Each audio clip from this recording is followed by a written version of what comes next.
I guess, intro. So I'm Pavan Vasudev. I've been doing first FLL challenge since 2009. At our home on Thursdays, we have Explore Challenge and FTC all running at the same time. And we've had a great succession in children going through all the programs. And I love Explore. It really sets a great foundation if you have the right basis as a coach to instill those core values and that engineering design process and take away that fear of failure really early on, which is what we promote then in our later stages of the program. Okay. Oh, okay. So FTC is First Tech Challenge. First has 5 levels of robotics, three of which are FLL. You may know Explore, this one, and Challenge. There's a Discover level, which is Duplo block related, which is not competitive. It's more classroom, kind of exploration style. You're great. Okay, thank you, Francisco. And then there's First Tech Challenge, which is so FLL Challenge. Sorry, some of the word overlap. So First Lego League Challenge goes from ages 9 to about 14. First Tech Challenge is middle school through end of high school. Those are robots that are 18 inches by 18 inches. In fact, right across from here, the room, our team, Beat Patrol FTC, has set up their robot. You can check it out, play with it. That's a lot of fun. It's just such a great succession of programs. And then they go into programming in Java, CAD. They do, a lot of mechanical design analysis and take this presentation, skills up to the next level. And then beyond FTC, well, not really beyond FTC, but parallel to FTC is FRC, First Robotics Competition.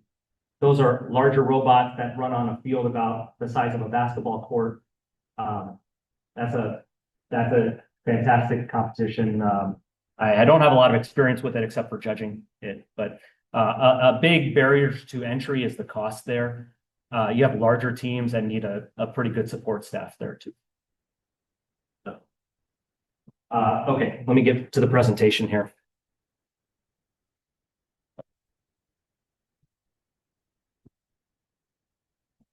Okay, working better than that. Sorry, technical difficulties. If I can just access that. Okay, here we go.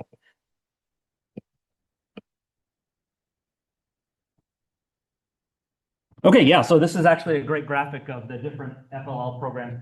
And I guess just to do a quick survey, who are you coaches? So I guess if I can see who's a coach of an FLL Explore program, awesome. Okay, so most everyone, some of you are just looking to get familiar with it. Just trying to.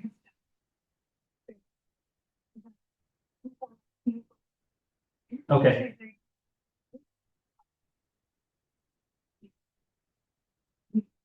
Awesome. Yes, I'm happy to answer questions after this.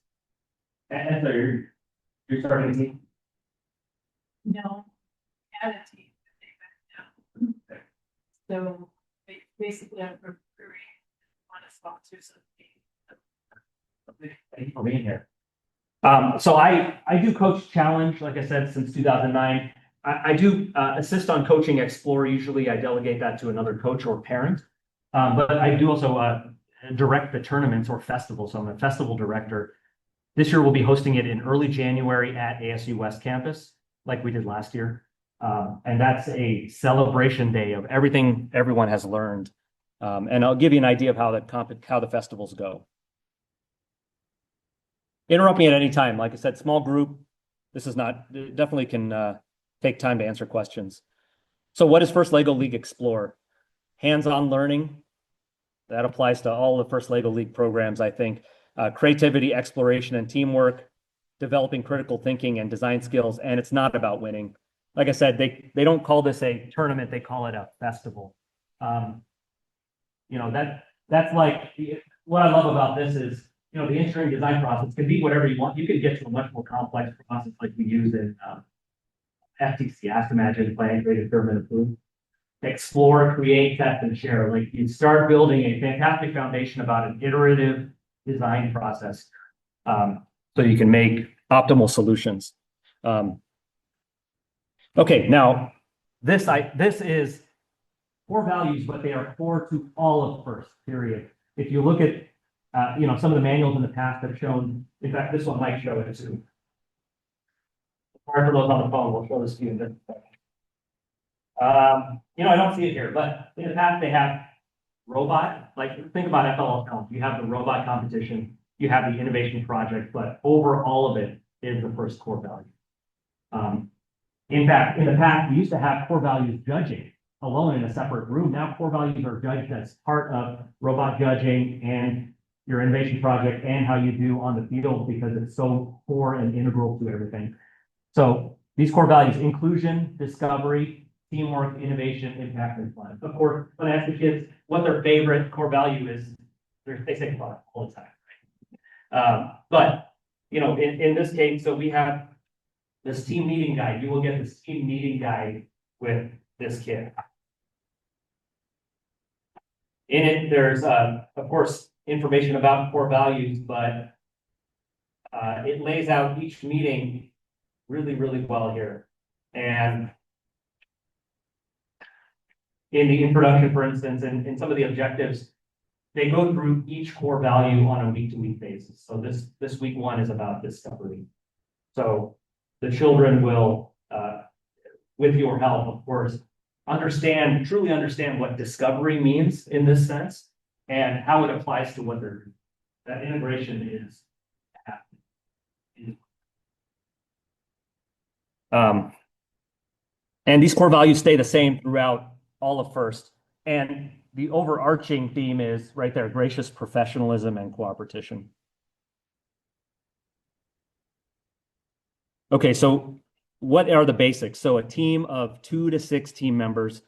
This is ages 6 to 10 and 2 coaches. So between all the levels of first, there's a little bit of age overlap, and you as a parent or a coach can decide when and if they're ready to move on to the next level. So, I mean, we've certainly started kids early. We've kept kids in the program a little later based on their capabilities, where they stand, maturity wise, not so much technical ability wise, because we think they can pick it up at the next. If they need to continue to work on their core values, we may hope, keep them around for another season in a particular program till the age meets. New challenges released already. Releases at the same time as the FLL challenge, and there's a new theme every season. So some of you might be familiar with this. So this year is the theme is called Unearthed, right? It's about archaeology. Themes rotate every year. In my time, they've never repeated one, so it's always interesting. This picture is probably from a World's Festival because you can see a flag in the background. I'll talk about the festivals in a little bit. So the teams will become familiar. Well, actually, this is a graphic that's shared with you in your team meeting manual. The steps of the team journey throughout the season. Again, this team manual is great because it lays out every session. I think it goes through, 10 sessions. 10 sessions. So throughout this, you'll be exploring the challenge, learning about the core values, creating the team model, which is here. I have pieces of it from our past season. You design a team poster and then you celebrate it at an event. So that's kind of the flow of the season. So season materials. What you see on the table here is what you'll get with this kit. Now, this kit does not include the electronics. It's just the Lego pieces associated with this year's challenge. So, along with that, and these things I believe are available online too. So if you don't have this, you can go to the website, hit the resources tab, and you should be able to access these. Yeah. You have a team meeting guide, which is fantastic for new and veteran coaches because it really does help to step through the objectives of every session. Our meetings go probably an hour, depending on the age of the children and how much their attention span and focus lasts. About an hour is about right, and then there's probably a little bit of more building time right after that, and then cleanup time, so an hour and a half. The engineering notebook, you will get several of these. You probably get up to the max of 6. I don't know. But this is where team members will take notes, do their drawings and sketches throughout the season. So every child should have one of these that they can continue to fill out throughout the season. Not required, okay, but a fantastic tool. building instructions, of course. So the way it works is throughout your meetings. I'm not sure where they fall this year, but meetings, say 2, 3, and 4, they'll step you through creating these models. It'll explain the integration of this model to the theme. And then there will be a way to activate these models through your electronics that you have with the Spike Essential Scanner. So on this one, you see there's a gear at the back. I don't know exactly what the gear does, what it activates, but the team meeting guide will step you through that. Stop me if I'm going kind of fast. It's so the Lego model, starting small. So let's see, let's look at this picture on the screen. I mean, that's a incredibly intricate, what am I missing? Intricate model. Okay, so look, usually they don't go that tall, but the kids have a fantastic time. I'm always impressed with how much they can build each session because the kids have so much creativity. You can see our models don't transport all that well. You'll find a method to be able to either get a large piece of plywood or something to be able to move your model, or it'll be kind of modular. But for this one, each meeting maybe, or after the meeting, they work and use, of course, the pieces that are included here, which not all of them are part of their models, but they take, of course, whatever existing Legos you have and integrate them into here. And the goal is, so this mat looks like an archaeological dig. And so it'll be creating whatever implements people use around archaeological digs. Maybe even create some artifacts on here. So really their imagination runs wild. And you can use the electronics here to the max. I believe you can integrate more motors and sensors as well. I think with our kit there's a really fun light sensor that flashes different colors. I'm not sure if we have that in this box or not, but that's a fun one that the children really like to do. Yeah. The kit, right? Are the kids supposed to just use the Lego pieces from the kit, or based on their imagination they could use Anything, yes. Anything as long as it's Lego branded, yeah. Oh, this kit? Yeah. Okay, so this kit, I would say it's a require. Not sure. I mean, I probably make do without it, but the models that it has you build are integrated with the curriculum. And they really tie into helping bring the big picture together. They can start, this really kickstarts their imagination, I think. Oh, so it's like a first kit they might build it, but actual presentation they could actually do. Yeah, eventually it'll be this about this size, and it'll be a whole, in the past, like for instance, we did a carnival or a fair or something. So it'll be, maybe they'll create a whole city based on this, or a whole archaeological dig site with a lot of interesting buildings, people doing different things. Yeah. The way I was going about with this question is my son who's 6, he built so many of his kits, right? But those are instructions. For example, he built the For the people on Zoom. Oh, okay. Yeah. Like let's say the Harry Potter, the entire kit, right? So I feel he can build the kit, but those are like you have to sit through, right? So I'm trying to understand what this basically does. If it's like building a kit with X number of instructions, you will just do it in a day, right?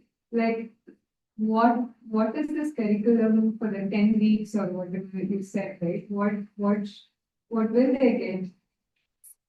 What will they, yeah, okay. That's a good question. That's really a broad question. So I mean, I think just beyond creating the model, it's going to be an exercise for the children in the core values, inclusion, discovery. Like for instance, in the extreme case, you'll have all sorts of personalities of children. Yeah. In extreme cases where, let's say there's one who really wants to be hands-on, a little bit more vocal than others who might sit back, right? A demonstration of inclusion would be, okay, you do one step or you do 5 steps and we pass it on to the next person, for So, so it really helps to start to cement how we're working together with others in a team scenario. I find that's one of the great things. And feel free to coaches, if your coaches who have done it before. Yeah. Answer there. But first of all, as Pawan said, right, especially kids 6 to 10, right, the type of sets where are individually engaged, just alone. From the core foundation or the core values that, especially for FFL, is that you have to be part of a team. Minimum 2 members, right? And can go on to 2+6. Challenge up to 10. So they are learning to work with each other. Now, of course, usually the level sets that people, commercial level sets that we have, don't, especially for the kids in the range of 6 to 8 years, don't include robotics or electronics. So that will be his first introduction to it. As a coach was saying, the curriculum they start using the Spike Essential platform. I mean, there are multiple lessons starting how to use the hub to move a motor. Then they start going progressively more complex engage. So yeah, it introduces all them to electronics and then prepare them for the next stage, that is a challenge. So that's what not will find a deeper commercial level. That is the thing he might have. Yeah. Because actually, I think it's becoming very popular with education. So what I found is I found this thing called Google Relax, which actually introduces cognitive parts of computers, but it's an instructor-driven class. As in, like you sit through the class at the end of it, you will build a Lego. It's not programmable, but it has mechanical parts with a battery and everything. So it actually moves, but you can't control how much it moves. It's just like a thing, right? So I just wanted to, because I'm still exploring to see which kit to get and how to get him, So I just wanted to understand a bit more what he will get if I get this level. Yeah, but that really helps, right? Yes, it's hard to explain, but if you keep the core values at the center and all the behaviors that that you see during the meeting, you can help to direct it in a very correct. I think it keeps all the other teams competitive, learning to be competitive. It's the same things, right? Instead of going up on your own and making your Lego thing. Just talking about our son uses a different thing. But if you use that, then all the other teams are equal to it. Right, yeah, I mean, yeah, I would, you can really have. But you're learning, working your way up to that even. Yes, eventually, yes. And so, I heard they have the younger kids do.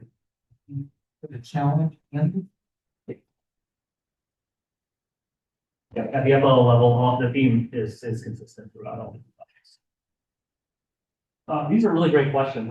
Some really deep questions, so I really do appreciate that. And we can get into it a little bit more too. We have time. Yeah, so I mean, the coding is, I'm not sure if we have a coding slide, but like Coach mentioned here, along the way, you'll integrate the Prime Essentials hub. And very quickly, I think it's maybe meeting two or three or even one, and show how to do really simple programs, and they start seeing things move, and then their imagination starts really revving up at that point. Actually, I think this is a short video here, if I can start it up. Okay, yeah, just a second. Turn that down. All right, here we go.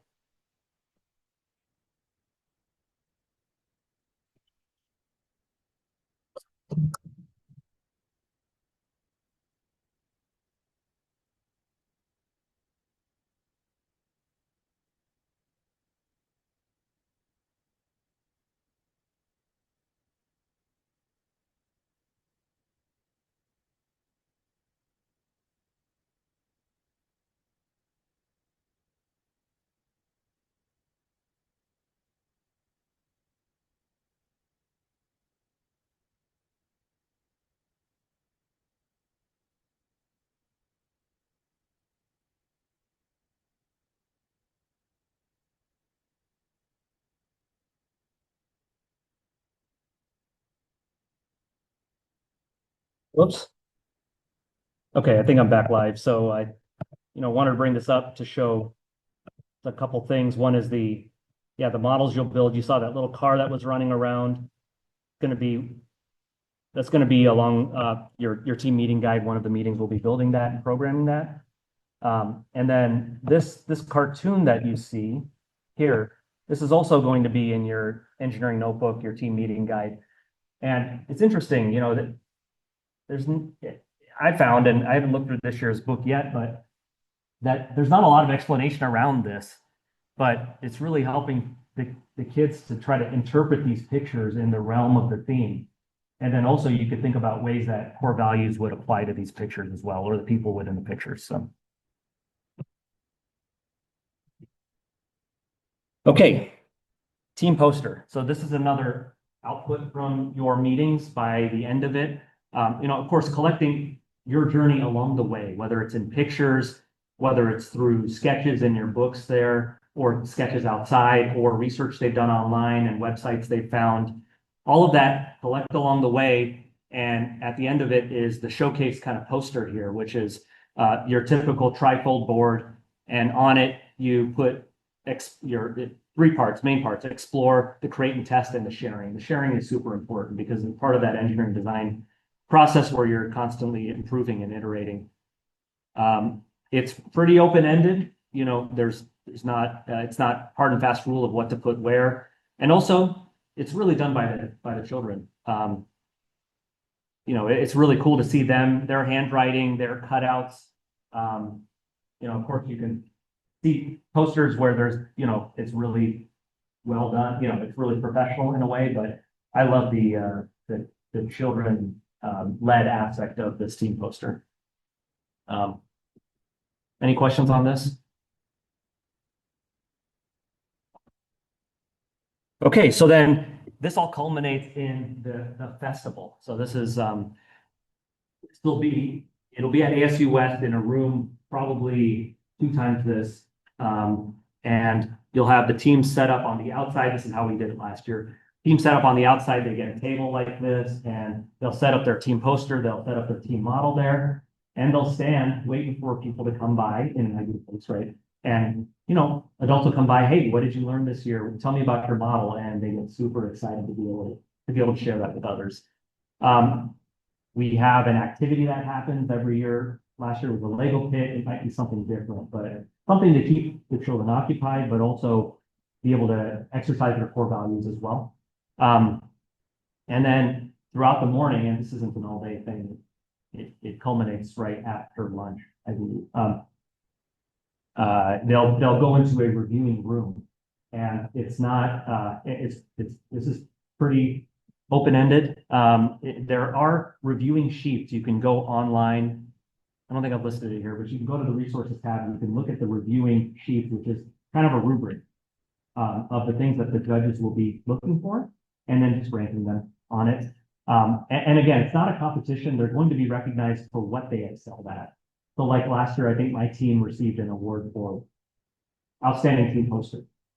And so they were really excited about that. They got to come up and get high fives and get a trophy and things like that. So everyone will have a fantastic time at these. But yeah, they go into a reviewing room and they'll set up their poster. Parents are welcome. They'll be on the side, but won't really be able to interact or speak or ask not to.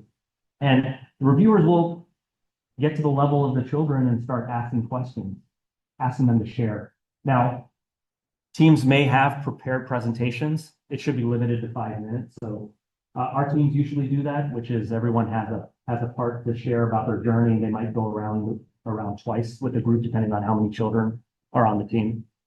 But if they don't, that's perfectly okay. The reviewers are trained and know how to kind of pull the information from the children. It's great practice for them to be able to go out on their own and speak to adults. Highly encourage practicing this at home with not just you as coaches, but pulling in other parents or even other external adults, and help them to figure out how they can interact and build up a little bit of confidence until they get into it. Our team froze a little bit last year and had a hard time speaking. Generally, they were more quiet children. So, things we can work on in the future with them. Let me just read through this. So the goal is to share their story in their own words. If the team has a presentation, it should be limited to 5 minutes. Reviewers will ask the team if they have anything they would like to share at the beginning of the session. Bring a laptop or tablet with the team's code and enjoy the event. Okay, some tips, and I think that's pretty much the last slide. So some of these were in there in the template, some I added. So focus on teamwork. Yeah, absolutely. At this point, they need to understand, they don't need to do it all. They shouldn't be doing it all because the best outcomes will come with everyone participating and taking everyone's input. Let kids take the lead. I mean, it's really low. Well, okay. I mean, anyone can pick it up and moderate the program and children coach the teams with the team need that. And really leading it up to them to help drive the discussion. And you just put the lanes in place so that they can get the outcomes from every team meeting that you kind of want them to go into. But I let their imagination run wild.